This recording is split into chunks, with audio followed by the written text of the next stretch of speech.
Surah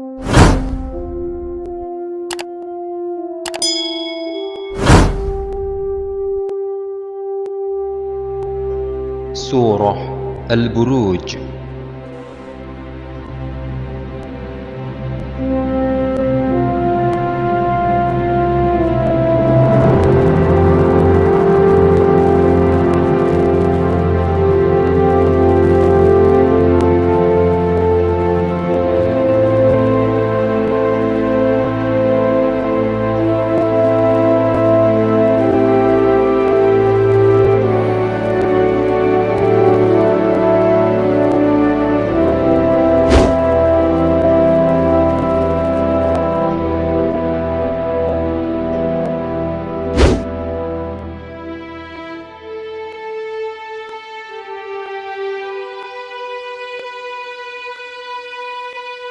Al-Buruj, ya, dinamakan surah Al-Buruj karena Allah bersumpah demi langit yang mempunyai gugusan bintang, gitu ya. Kemarin kalau Najm itu benda langit yang bercahaya seperti itu ya, matahari, taunya matahari, atau yang jauh-jauh apa namanya. Terus kalau Kaukab itu benda langit yang tidak punya cahaya, walaupun dia mengeluarkan cahaya tapi pantulan dari cahaya benda langit yang lain. Matahari itu namanya Kaukab. Kalau Buruj, gugusan bintang. Kelompok apa? Gugusan bintang, galaksi, ya, galaksi. Demi langit yang mempunyai galaksi-galaksi. Gugusan bintang. Ini lebih luas lagi. Ini menunjukkan apa? Keluasan kekuasaan Allah, gitu ya. Bahwa gugusan bintang itu begitu luasnya, begitu banyaknya, jumlahnya ribuan, ya, ribuan. Padahal jarak satu dengan keduanya saja manusia tidak bisa menjangkaunya. Bumi ke Mars saja itu tidak bisa, ya. Cuma bisa ke bulan itu pun tidak leluasa. Sering juga gagal. Padahal di sana itu miliaran, terus berapa kekuasaan Allah. Makanya pantas kalau itu dijadikan sebagai sumpah, ya, menunjukkan kekuasaan Allah. Terus kalau sholat itu juga disunahkan membaca surah Al-Buruj dan surah At-Tariq, ya. Satu riwayat adalah Nabi, beliau membaca di dalam sholat Isya. Kalau jadi imam Isya beliau baca apa? Was-sama'i dzatil buruj dan was-sama' itu ya. Nggak usah panjang-panjang, ya, itu sudah cukup. Itu. Nih, ada riwayat yang lain apa? Adalah Nabi memerintahkan membaca As-Samawat, ya, gitu. As-Samawat yaitu ayat yang bersumpah demi langit-langit, ya. Itu pada sholat Isya. Berarti was-sama'i dzatil buruj was-sama'i wat-tariq. Demi hari yang dijanjikan. Tadi pertama bersumpah dengan langit yang begitu luasnya, punya gugusan bintang yang keluasannya tidak bisa dijangkau oleh manusia. Kemudian Allah bersumpah lagi dengan apa? Hari yang dijanjikan. Apa hari yang dijanjikan? Yaitu hari kiamat. Itu. Hari kiamat, hari yang dijanjikan. Makanya kalau orang percaya dengan janji Allah itu, apapun diorientasikan untuk keselamatannya di akhirat. Kalau yakin. Kalau tidak yakin ya enggak.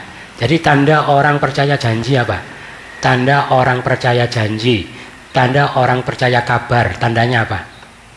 Ya siap-siap kan gitu ya, siap-siap. Kalau tidak percaya tidak siap-siap, ya. Kemarin loh ibu-ibu, ya, ibu-ibu hamil 9 bulan, ya, berapa ya? 7 bulan. Terus ke bidan, katanya bidan, ini ibu 2 bulan lagi hari apa? Tentukan hari namanya. Nanti bayinya akan lahir. Ibu itu percaya, langsung siap-siap, ya. Beli popok, beli apa, 2 bulan mau lahir. Karena percaya dengan kabar dari bidan. Coba kalau ibunya tidak percaya, oh masih lama, tidak pernah siap-siap. Oh belum tentu benar kamu, tidak akan siap-siap. Makanya kalau orang ngaku iman, percaya dengan janji Allah, tapi tidak pernah siap-siap, kamu tuh percaya apa enggak? Mikir dunia saja, ya, sumpek dunia, mikir utang, ingin beli ini, ingin kesini, ingin itu. Yang Allah janjikan tadi loh tidak pernah dipersiapkan. Orang itu walaupun mulutnya mengatakan bukan saya tidak percaya, tapi amaliyahnya mengatakan seperti itu. Buktinya dia tidak mau siap-siap. Paham ya? Wasyahid tadi, syahid itu hari Jumat.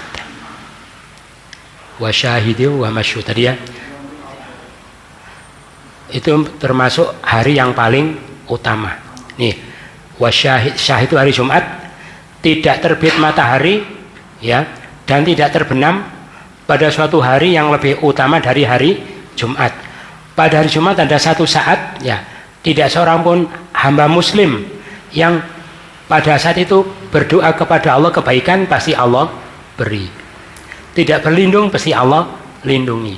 Artinya di hari Jumat itu ada saat mustajabah, tapi Allah sembunyikan gitu ya.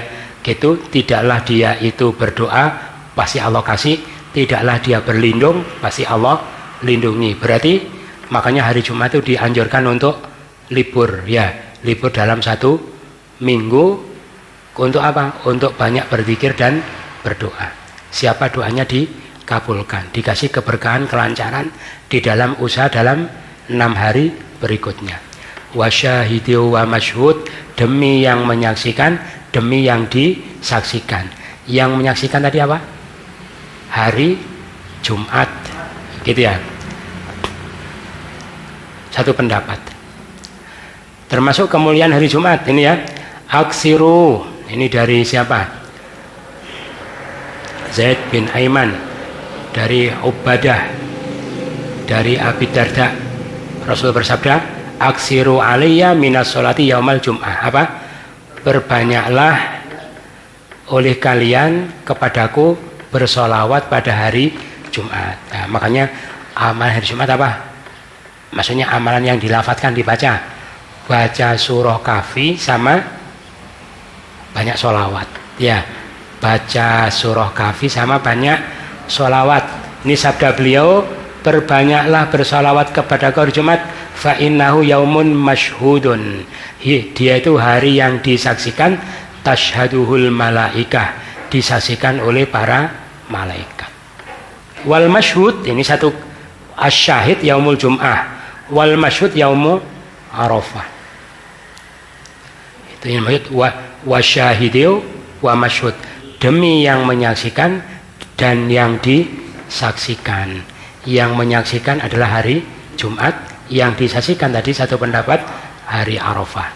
Itu menunjukkan kemuliaan dua saat itu, sehingga Allah jadikan sebagai sumpah gitu ya. Berarti kalau Allah muliakan demi hari Ahad, ada ya, demi hari Isnin, nah, sampai hari yang ada walaupun disebut syahid tapi maksudnya hari Jumat. Berarti gimana kesimpulannya? Saking mulianya hari itu, tanggal itu, kalau Arafah tanggal ya, hari itu tanggal itu sampai Allah jadikan sumpah. Berarti Allah istimewakan. Berarti kita jangan samakan hari itu dengan hari-hari yang lain ya. Mestinya kegiatannya harus beda ini ya, mestinya. Jangan samakan hari itu dengan hari yang lain, harus lebih meningkat keutamaannya, karena itu hari yang utama yang Allah jadikan sebagai sumpah. Seperti di Arafah itu kan ya, di Arafah itu juga hari yang sangat mulia. Terus jangan disamakan hari Arafah dengan hari-hari yang lain. Terlaknatlah para pembuat parit itu. Pembuat parit macam-macam, ini banyak kisah ya gitu. Kenapa? Para ahli tafsir berselisih tentang kisah itu, para pembuat parit siapa gitu. Satu riwayat mengatakan hum ahlu Faris, ini orang-orang Persia ya, orang Persia. Ketika dia apa, ketika raja mereka, hatta arada malikuhum, raja mereka menghendaki tahlil tazwijil maharim ya, ini orang Persia, rajanya itu apa, punya keinginan untuk menghalalkan menikahi mahram, menikahi adiknya sendiri, menikahi ibunya sendiri gitu ya. Jadi minta fatwa dari para ulama supaya membolehkan menikahi mahram. Famtana alaihim ulama'uhum, maka ulama mereka itu menghalangi. tidak setuju. Maka karena ulama-ulamanya tidak setuju, ditangkapi semua. Fa'amida ila hafri ukhdudin, maka dia menyengaja untuk menggali parit. Maka apa? Faqadha fihi man angkara alaihi, maka dia lemparkan padanya orang yang mengingkari pendapatnya itu di antara mereka. Wastamarra fihim tahlilul maharim ilal yaum, maka berkelanjutanlah pada mereka menghalalkan nikah mahram itu sampai sekarang. Jadi orang Persia sampai sekarang itu mengharamkan menghalalkan nikah, gara-gara dulu ulama-ulama yang menentang dibunuh semua, dimasukkan ke dalam parit. Yang pertama. Pendapat yang kedua itu kaum di Yaman. Ya, di Yaman iqtadala mu'minum musyrikum. Di Yaman itu orang mukmin di sana sama musyrik di sana perang. Fa ghalaba mu'minuhum ala kufarim. Maka orang mukmin menang. Orang mukmin menang mengalahkan orang-orang kafir. Kemudian mereka berperang lagi. Di perang pertama orang menang. Terus perang lagi, kemudian orang-orang kafir mengalahkan orang-orang mukmin. Maka mereka menggali parit dan mereka menyalakan api, membakar mereka di dalamnya. Jadi orang mukmin semua dibakar, dimasukkan ke dalam parit. Itu pendapat yang kedua. Kalau pendapat yang ketiga, ini apa? Mereka itu dari penduduk Habasyah. Itu ahaduhum Habasyi. Kalau satu disebut Habasyi. Ana Habasyi, ini ya. Kalau ana Indonesia, orang Habasyah itu sekarang apa? Ethiopia. Itu juga membakar orang-orang mukmin di dalam parit. Pendapat yang lain apa? Yaitu manusia dari Bani Israel. Gitu ya. Kemudian mereka menggali parit di bumi, kemudian mereka menyalakan api padanya, kemudian mereka aqamu ala zalikal ukhdud di jalan, kemudian laki-laki perempuan disuruh berdiri di tepi parit itu, gitu ya. Kemudian favorit, kemudian mereka dipaksa untuk murtad, ya, murtad, tapi mereka tetap menjaga keimanannya. Akhirnya mereka dimasukkan ke dalam parit. Wazamu annahu Daniel, dan mereka menganggap bahwa yang dimaksud orang-orang mukmin yang dimasukkan parit itu siapa? Yaitu Nabi Daniel dan para sahabat-sahabatnya. Jadi ada namanya Nabi dari Bani Israel, namanya Nabi Daniel. Itu, dan banyak lagi kisah-kisah yang lain. Ya, ada riwayat itu ketika satu kaum mau dimasukkan parit, gitu ya, diancam suruh murtad, malah mereka itu rebutan, gitu ya, rebutan untuk masuk ke dalam parit. Jadi malah senang dia, daripada hidup dipaksa musyrik, lebih baik mati membawa keimanan. Itu orang-orang yang sudah dapat hidayah. Apa parit? Yaitu api yang mempunyai kayu bakar. Jadi membuat parit, di dalamnya diisi kayu bakar, terus dinyalakan api. Ketika mereka duduk-duduk di atasnya, ini orang yang membuat duduk-duduk di atasnya, dan mereka menyaksikan apa yang mereka lakukan kepada orang-orang yang beriman itu, gitu ya. Dan mereka menyiksa orang-orang mukmin itu, mereka iman kepada Allah yang Maha Perkasa lagi Maha Terpuji, gitu ya. Nah, berarti pelajarannya apa? Berarti iman itu sebenarnya sesuatu yang sangat mahal, ya. Orang dulu itu untuk mendapatkan iman sampai dibeli dengan nyawanya sendiri, gitu ya. Jadi dengan nyawanya, kalau sahabat-sahabat dibeli dengan tanah airnya, gitu ya, dibeli dengan anak istrinya, keluarganya, demi menjaga iman, dibayar dengan nyawanya. Jadi mahal, gitu ya. Lah kita bersyukur, ya, dapat iman, tidak usah jual apa-apa, ya, nyawanya aman, istrinya aman, anaknya aman, gitu ya, gitu, enak ya, gitu ya, bisa. Lagi itu loh masih nelongso, gitu ya. Kenapa? Dikasih sesuatu yang mahal, saking mahalnya kalau perlu itu dibayar dengan nyawa. Kita gratis, bayar apa? Paling bayar pikiran, ya, capek-capek sedikit ya, paling korban perasaan kalau ada yang ngolok-ngolok, cuma gitu saja, ya. Tapi itu pun enggak, lo gitu lo nelongso, gitu lo malas, gitu ya. Berarti tidak mensyukuri. Jadi itu sangat mahal sekali nikmat yang Allah berikan, tetapi Allah berikan kepada kita dengan sukarela, tanpa berat-berat. Paham ya? Maka kita melakukan amaliyah di dalam keimanan di antaranya untuk mensyukuri nikmat yang besar. Betapa Allah kasihkan karunia yang besar ini tanpa saya harus menjual apa-apa. Padahal orang dulu korban nyawa, korban tanah air keluarga. Gitu. Allah yang mana? Allah yang maha perkasa, lagi maha terpuji. Ini ada keterangan kenapa ketika di sini kok disifati Allah yang maha perkasa. Artinya apa? Orang mukmin itu percaya kepada keperkasaan Allah pada setiap ketentuan syariat yang dia buat. Paham ya? Wis pokoknya Allah tentukan, sudah saya ikuti. Ini ya, saya ikuti saja walaupun berat, walaupun tidak enak.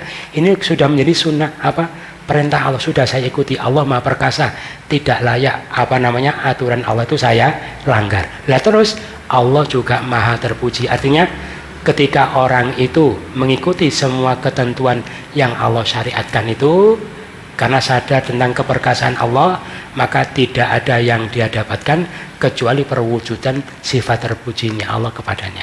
Ya, dapat apa-apa, tidak tahu di dunia, tidak tahu di akhirat. Paham ya? Gitu. Berarti pelajarannya apa?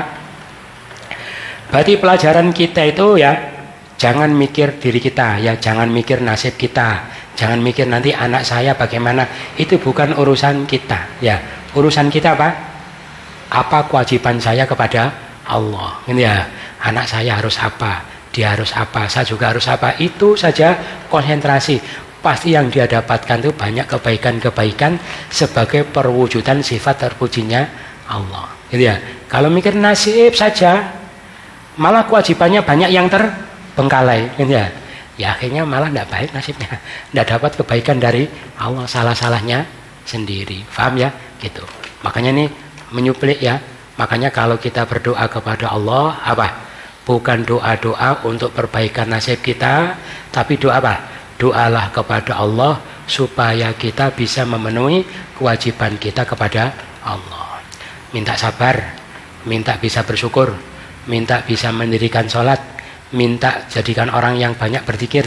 Kan kita kan doanya Nabi ini ya. Allahumma a'inni ala dzikrika wa syukrika wa husni ibadatika. Allahumma ja'alni sabura waj'alni. Lo kan doanya itu. Rabbi ja'alni muqimas shalah ya.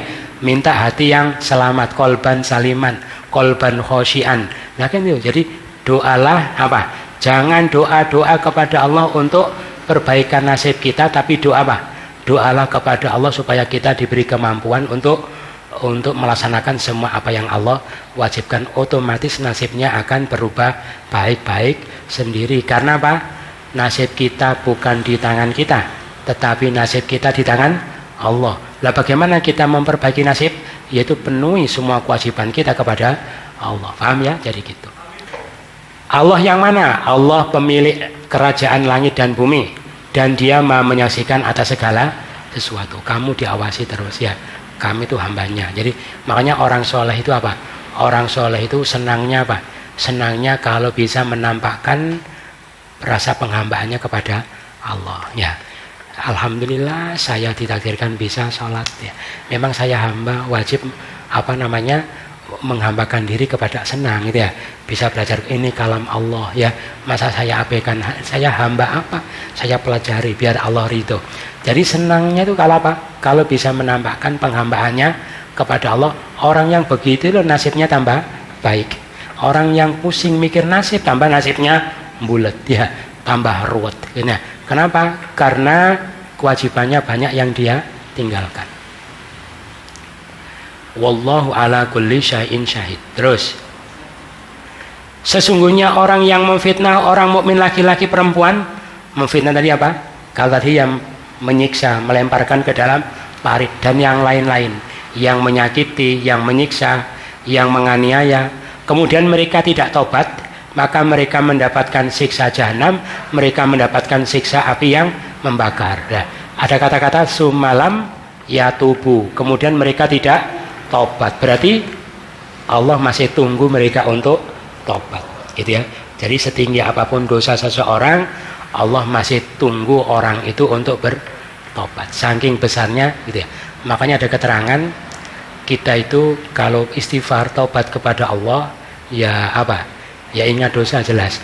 Tapi yang lebih kuat itu bukan ingat dosanya, tapi ingat luasnya ampunan Allah. Gitu ya, gitu. Dikatakan apa? Allahumma apa? Dzunub apa? Maufiratuka ausa'u min dzunubina. Ampunan engkau lebih luas daripada dosa-dosaku. Dosa kita memang banyak, gitu ya. Tapi ampunan Allah lebih luas, gitu ya. Masih ditunggu saking cintanya Allah. Ketika orang itu tobat diterangkan gimana? Allah itu senangnya seperti apa? Senangnya seperti seorang musafir yang kehilangan bekal, kehilangan onta di padang pasir, dia sudah siap-siap mati, kondisi begitu, dicari-cari tidak ketemu sampai capek, sampai tertidur, begitu dia bangun ontanya di depan matanya, itu ya. Gembiranya seperti apa? Allah lebih gembira daripada musafir itu ketika melihat hambanya itu kembali taubat kepadanya, gitu. Makanya kalau misalnya umurnya sudah banyak, dulu tidak mau belajar Quran, sekarang belajar Quran diniati apa? Tobat, ya. Ya Allah, saya tobat, gitu ya. Allah senang ya, senang Allah itu. Oh, dulu hambaku melalaikan kitabku, ya, sibuk macam-macam, belajar macam-macam, kitabku tidak direken, sekarang dia datang, gitu ya. Allah senang dengan nuraikan dulu, sekarang dia datang. Allah senang, gitu ya.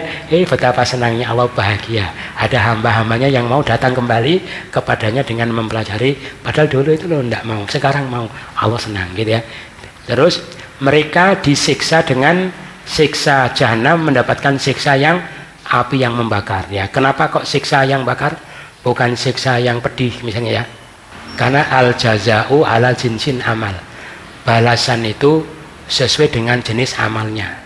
Karena perbuatannya bakar-bakar, ya sudah, siksanya dibakar, gitu ya. Jadi balasan itu sesuai di jenis amal. Makanya dulu ada ayat apa? Kalau orang itu pelit, tidak mau zakat, tidak mau sedekah, timbang, itu dikatakan apa? Disetrika, difatuk wabiha jibahuhum wa junubuhum wa zuhuruhum, gitu ya. Hadza ma kanastum li anfusikum. Orang yang tidak mengeluarkan zakat, orang pelit itu disetrika wajahnya, disetrika punggungnya, disetrika lambungnya, gitu ya. Loh, kenapa kok hubungannya begitu? Apa hubungannya orang pelit dengan disetrika wajah, lambung, punggung, apa hubungannya? Katanya balasan itu sesuai dengan jenis amalnya, gitu ya. Apa? Karena orang pelit itu biasanya, ya, begitu ada saudaranya, tetangganya minta atau utang, langsung merengut, ya, merengut, langsung merengut, langsung wajahnya disetrika, gitu ya. Gitu yang pertama. Terus lambungnya, karena dia makan kenyang, gitu ya. Tetangganya lapar, tidak tahu, makanya lambungnya disetrika. Lah punggungnya, kadang saudaranya minta utang itu nangis-nangis, tambah dikasih punggungnya diungkuri, maka punggungnya disetrika. Makanya al jaza'u ala jinsil amal, gitu ya. Balasan itu sesuai jenis amalnya. Sesungguhnya orang yang beriman beramal soleh, tadi ya, mereka mendapatkan surga yang mengalir di bawahnya sungai-sungai. Itulah keberuntungan yang besar. Berarti gimana pelajarannya? Kita dapat apapun jangan merasa beruntung. Itu keberuntungan kecil. Keberuntungan besar itu apa? Kalau orang ditakdirkan bisa beramal yang bisa mengantarkan dia masuk surga. Itu loh keberuntungan. Lah, amal apa yang paling cepat masukkan surga? Apa? Apa? Sampai hadisnya populer itu. Apa itu? Mencari ilmu. Tidak ada. Man salaka thariqan yaltamisu fihi ilman, gitu ya. Sampai populer. Sahalallahu bihi lahu thariqan ilal jannah. Siapa melewati jalan untuk mencari ilmu, Allah mudahkan baginya jalan menuju surga. Itu ini keberuntungan besar. Jadi kok bisa ya, kok mau ya datang, gitu ya. Padahal jauh-jauh, ya. Padahal yang lain tuh sedang asik-asiknya gawes, ya. Kok mau lo datangin, ya. Kalau Allah tidak dorong, tidak bisa. Ada yang sakit juga dipaksa-paksa, lo kok mau. Ini keberuntungan yang besar. Maka wajib kita syukuri, ya. Dan ini orang tidak bisa milih siapa yang dikasih hidayah, Allah yang ngasih. Paham ya? Itu loh keberuntungan yang, makanya kalau dapat uang ya alhamdulillah. Tapi kalau bisa hadir majelis, alhamdulillah harus lebih mantap ya, alhamdulillah, yang lega gitu. Itu keberuntungan. Ini keberuntungan besar, masa alhamdulillahnya sama kan gitu ya. Jadi gitu. Orang habis makan aja jadi apa? Sendal, alhamdulillah. Habis mencari ilmu, keberuntungan yang paling besar, alhamdulillah harus lebih istimewa. Terus berikutnya, kalau tidak mau ini, tidak mau iman amal soleh, akhirnya masuk neraka. Sesungguhnya tamparan Tuhanmu itu sangat keras. Dia yang memulai dan dia akan mengembalikan. Jadi dulu kita tidak ada, sekarang ada, Allah jadikan, Allah mulakan. Nanti kita akan mati, Allah akan kembalikan seperti bentuk semula. Kemudian, tapi dialah maha pengampun, lagi maha penyayang. Nah, dia diampuni dulu baru disayangi. Itu kalau Allah, bedanya orang. Makanya kalau orang itu kan sebentar, ada mawaddah, ada rahmah. Ya, kalau orang itu kan mawaddah, apa ayatnya gimana tuh? Litaskunu ilaiha wa ja'ala bainakum mawaddatan wa rahmah. Jadi suami istri itu ada mawaddah, ada rahmah. Kalau Allah rahimu wadud, ya, maha pengasih dulu baru maha mencintai. Dibalik. Ini juga ghafurul al-ghafurul wadud. Pengampun dulu maha mencintai. Apa bedanya? Mawaddah dengan rahmah, wadud dengan rahim. Apa bedanya? Kalau mawaddah itu senang karena kelebihannya, paham ya? Karena kesempurnaannya. Kalau bapak-bapak, ibu-ibu masih muda itu mawaddah. Ya, jadi suami cinta istri apa? Isinya masih cantik, ya, masih cantik, masih lincah, masih apa, itu cinta. Nanti begitu sudah nenek-nenek sayang, ya, ganti rahmah. Jadi kalau mawaddah itu karena kesempurnaan, kalau rahmah karena kekurangannya. Paham ya? Jadi walaupun kurang, istri sayang kepada suami sudah tua. Ingat apa? Ingat dulu perhatiannya, ya. Ingat dulu capeknya ketika kerja untuk anak istri. Akhirnya suami tua disayangi, dulu dicintai, sekarang nah, tapi kalau Allah gimana? Allah itu sayang dulu baru cinta.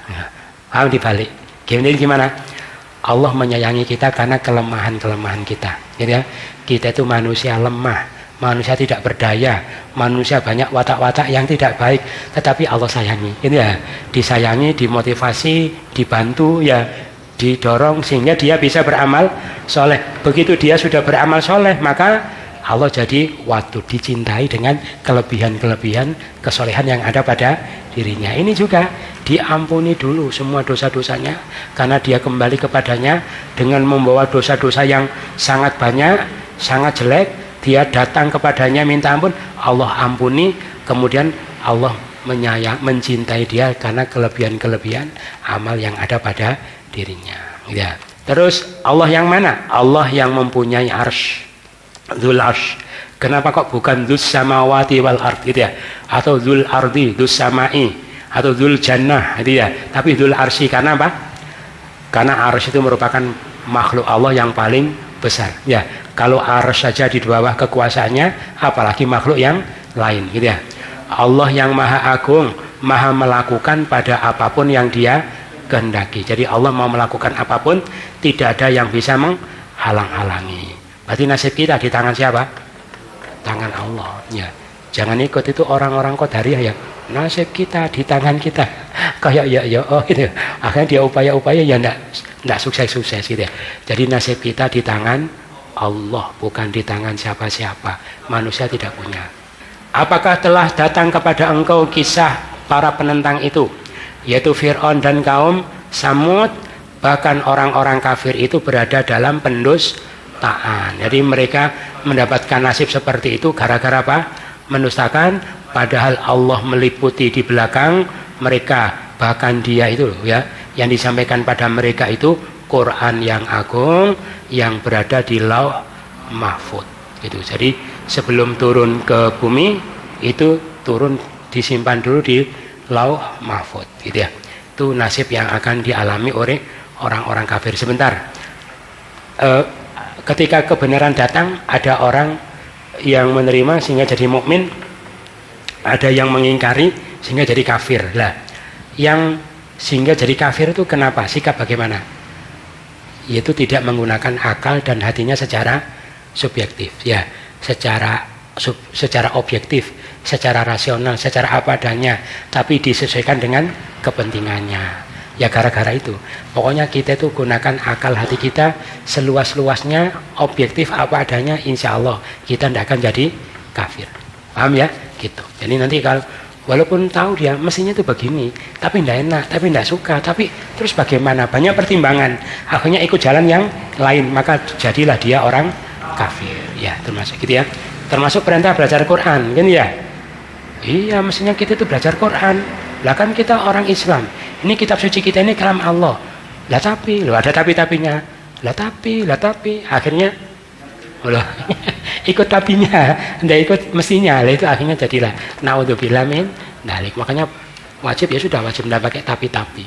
Ya. Itu yang disampaikan. Subhanakallahumma wa bihamdika asyhadu an la ilaha illa anta astaghfiruka wa atubu ilaik.